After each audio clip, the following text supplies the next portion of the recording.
Si on entre dans les définitions les plus simples de ce qu'ils ont appelé le défrisage, cela revient justement à faire entrer des principes chimiques, les principes du lissage, qui sont justement des pratiques courantes qui consistent à utiliser des produits chimiques pour lisser les cheveux, qui sont d'abord de base naturelle, crépus, ou qui sont bouclés. Parce que naturellement, on a des cheveux qui se bouclent, naturellement, on a des cheveux crépus. Et je crois qu'on a des expertes dans ce live conférence en soins capillaires. Je parle d'Akita. Donc, cela n'est presque pas différent du décapage de la peau. Parce que le défrisage peut avoir des conséquences néfastes sur le plan physique comme sur le plan spirituel. Donc là, je suis déjà en train de situer les différents aspects qui peuvent se dégager de ce problème.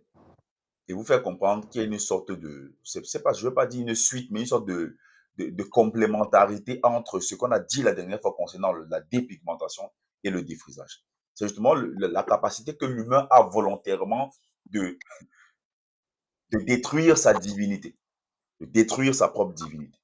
On va parler des aspects spirituels bien plus tard. Je vais d'abord vous expliquer les dégâts et les dangerosités que cela fait déjà sur le plan physique. Donc, si on parle des dangers physiques, on va faire entrer en compte ici le problème capillaire. C'est la base. On ne peut pas, on ne pourra pas dire autre chose. On ne pourra pas commencer plutôt par autre chose. Problème capillaire. Quel est le premier problème que vous, les femmes, vous rencontrez lorsque vous faites le défrisage? Nous sommes en train de discuter. Ça, c'est entre nous. Quel est le premier problème que vous rencontrez lorsque vous êtes en train de faire un défrisage, lorsque vous vous défrisez? C'est quoi les premiers problèmes que vous rencontrez? Les cheveux se cassent. Les cheveux Super, c'est le tout premier point. C'est le tout premier point. Les cheveux se cassent. L'autre chose, c'est quoi? C'est que les cheveux sont très durs. Les cheveux sont très durs, c'est ça le problème en fait. C'est pas même ça se casse plus quand on les défrise, mais le problème est que c'est plus dur en fait. C'est ça le véritable problème. N'est-ce pas? Oui. Et qu'est-ce qui peut bien expliquer le fait que vous voyez à quel point ce truc est déjà de base dangereux, le fait que ça brise vos cheveux et que vous vous permettez de continuer à le faire? Qu'est-ce qui peut expliquer ça? En fait, c'est juste qu'on ne connaît pas on ne connaît pas les dangers. On se dit que ouais, en se défrisant les cheveux, ça pourra moi, nous fait mal, quoi, parce que les cheveux naturels, déjà, c'est pas facile à entretenir et ça fait terriblement mal quand on les tresse. Donc, du coup, on préfère les défriser. Là, j'entends très bien. Mais la conception que nous avons de cette fameuse phrase, les cheveux crépus ou les cheveux naturels sont difficiles à entretenir, ce n'est pas vous qui vous êtes mis ça dans la tête. On vous a mis C'est dû à la société. On vous l'a mis dans la tête. On vous l'a tout simplement mis dans la tête. Pourquoi? Parce que justement, il n'y a rien de plus simple que d'entretenir quelque chose qui est naturel. Il n'y a rien de plus simple. Donc, Parce que, la toute première chose, c'est la casse et la fragilité de vos cheveux.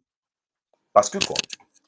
Les produits chimiques qui sont donc utilisés pour défriser les cheveux vont donc rendre fragiles et cassants tout en entraînant la perte des cheveux les plus importants.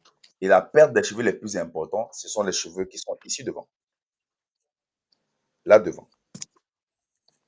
Il y a tellement de femmes qui se plaignent. Je crois que les femmes ont une expression, c'est les mon vieux.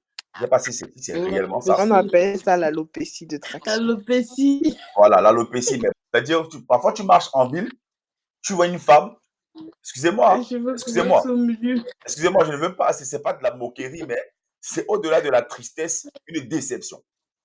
Non, c'est vrai. Tu vois une femme qui est belle, mais il y a, mais chez certaines personnes, c'est naturel aussi. Il y a des gens comme ça, dans leur famille, n'ont pas les cheveux devant. C'est naturel. oui, ça je l'entends. Ça je l'entends. Sauf que on est tous d'accord. On est au moins à 80 à 95% que le résultat de ce type de problème capillaire provient de l'utilisation des produits chimiques. Il n'y aura que 5 à 10% des personnes qui, entre guillemets, parce que même jusque-là, c'est des choses qu'on doit être capable de mieux comprendre et de mieux tu auras de pénétrer également dans le sujet pour comprendre qu'est-ce qui peut faire en sorte que les gens puissent venir avec un problème capillaire. 95% justement des personnes se retrouvent avec ce type de problème. Pourquoi? Parce qu'ils utilisent les produits de défrisage. Voilà le tout premier problème. Maintenant, les autres choses, c'est quoi? Lorsqu'on essaie de regarder le plus près, on va justement se rendre compte que cela va rendre les cheveux secs et va abîmer les cheveux. Parce que le défrisage, justement, élimine les huiles naturelles qui sont contenues dans les cheveux. Parce que notre corps, tout comme un arbre qui est planté, tout comme un arbre qui est enraciné dans la terre, puise toute son énergie, le cerveau, le corps, la tête renvoie normalement aux cheveux toutes les essences dont elle a besoin pour se déployer. L'arbre va puiser dans la terre l'eau, les minéraux, tout ce dont elle a besoin pour grandir. Elle se nourrit justement de la terre. Les cheveux se nourrissent de notre corps. Donc, le fait justement d'utiliser les produits capillaires vont justement éliminer à l'intérieur de vos cheveux ou à l'intérieur de vos fibres les huiles naturelles que votre corps renvoie dans vos cheveux. Et lorsqu'elles deviennent secs, elles sont endommagées. Il n'y a aucune différence entre le défrisage et le fait de lancer un feu immense dans une forêt. Il n'y a aucune différence. Parce que pour moi, je ne vois aucune différence entre ces deux concepts. Aucune différence. Donc, vous faites du mal à vos cheveux. Vos cheveux font partie intégrante de la part de ce que vous êtes sur le plan physique. Ce que vous êtes en termes de masse physique, le corps qui est elle-même une divinité, vous êtes justement en train de détruire une partie de votre divinité. Ceci dit, si on fait un tout petit détour sur ce qui est donc visible, parce que même justement, les produits capillaires, le défrisage a un impact négatif sur la peau. C'est pour ça que je disais tout à l'heure qu'il y a un lien entre ce qu'on a dit la dernière fois sur le sujet de la dépigmentation et ce qu'on dit aujourd'hui sur le sujet des produits capillaires de défrisage. Produits capillaires, ce n'est même pas le terme, parce qu'il y a des bons produits capillaires, du défrisage. Vous savez très bien que votre cuir chevelu va être brûlé. Il va être incendié, littéralement. Parce que les produits chimiques ont un puissant pouvoir pour brûler tout ce qui touche. Le cuir chevelu va être détruit. Il va être brûlé. Il va être calciné. Et ce qui va donc entraîner des douleurs, sans oublier des blessures, sans oublier par la suite des cicatrices. Et lorsque le cuir chevelu est touché, Akita, si je me trompe, tu me diras, ça empêche donc justement la renaissance de la chevelure ou du cuir, la renaissance des fibres, des cheveux. C'est-à-dire, on n'est même pas encore allé loin. On est juste dans les débuts. Regardez vous-même déjà sur le plan capillaire. Sur le plan capillaire. Le danger. Vous allez vous apitoyer en disant, oui, c'est parce que les cheveux crépus sont difficiles, c'est dur. Quand on envoie le peigne, ça fait mal. Il y a une technique, la technique la plus simple pour entretenir, pour peigner, défaire les cheveux crépus, c'est de les mouiller. C'est de les humidifier. C'est-à-dire que on ne part pas loin. Juste avec ça, j'ai fini avec vous. Vous tous qui parlez de oui, c'est dur, c'est compliqué. Vous mouillez vos cheveux et vous les peignez. Est-ce que je peux intervenir? Hein? Oui, vas-y, tu peux. Non, je voulais dire qu'il ne faudrait pas se mettre déjà d'emblée dans la tête que c'est dur. Nos cheveux, ce sont nos cheveux et ça a des besoins, tout comme les cheveux des caucasiens ont des besoins, nos cheveux ont des besoins différents que ceux des autres. En fait, ce sont juste des cheveux. Et ça a ses besoins, donc on devait juste prendre ça comme ça. Le fait de se dire déjà que c'est difficile, je pense que ça nous donne encore plus de défis et même une certaine paresse aussi à vouloir les entretenir et à les aimer en fait tels qu'ils sont.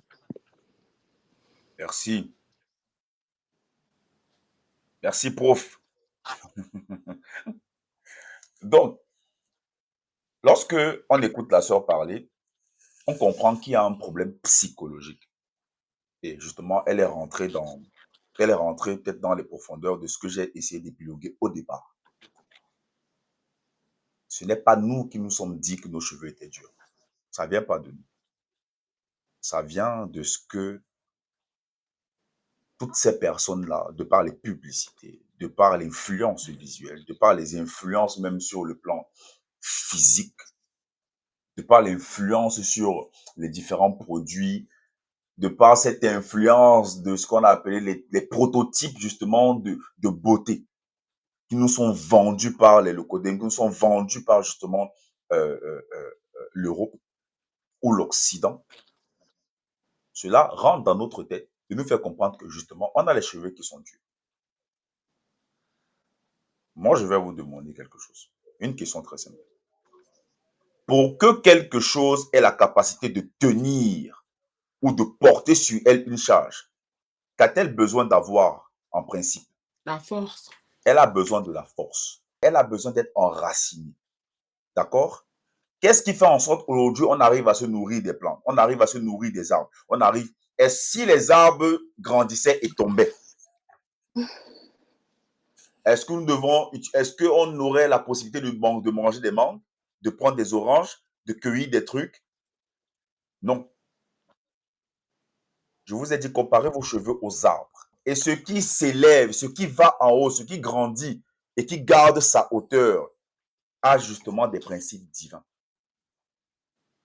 Quand vous avez les cheveux qui sont défrisés, regardez les cheveux de l'eucoderme, ça tombe, ça descend. Il y a certaines coupes que vous ne pouvez pas faire avec ces cheveux. Par contre, avec nous, nos cheveux africains, nos cheveux crépus, on peut faire toutes les coupes même les plus insoupçonnées, on peut les faire. Parce que nos cheveux ont la capacité de descendre, elles ont la capacité de rester suspendues, elles ont la capacité de prendre n'importe quelle forme, elles ont la capacité de se tourner dans tous les sens. Elles sont malléables. Ce qui donne donc justement l'ouverture à l'ethno-coiffure, la capacité qu'on a de créer, d'inventer des coiffures. Lorsque on rentre sur le plan de la santé, connaissez-vous qu'il y a des infections du cuir chevelu? Parce que justement, les brûlures et les irritations peuvent rendre votre cuir chevelu le plus vulnérable possible aux infections bactériennes et bactériologiques. Mais les plus dangereux sont les infections fongiques. Voilà les dangers que vous prenez.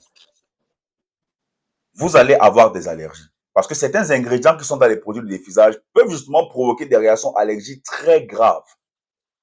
L'éruption cutanée, les démangeaisons, les gonflements. Et lorsque vous vous exposez justement à ces produits toxiques, sachez que les produits de défrisage contiennent des substances chimiques toxiques. Je vais vous donner le nom peut-être d'un seul, le plus dangereux, le formaldéhyde, une substance chimique très toxique. Allez faire les recherches sur le formaldéhyde. Attendez, je vous l'écris.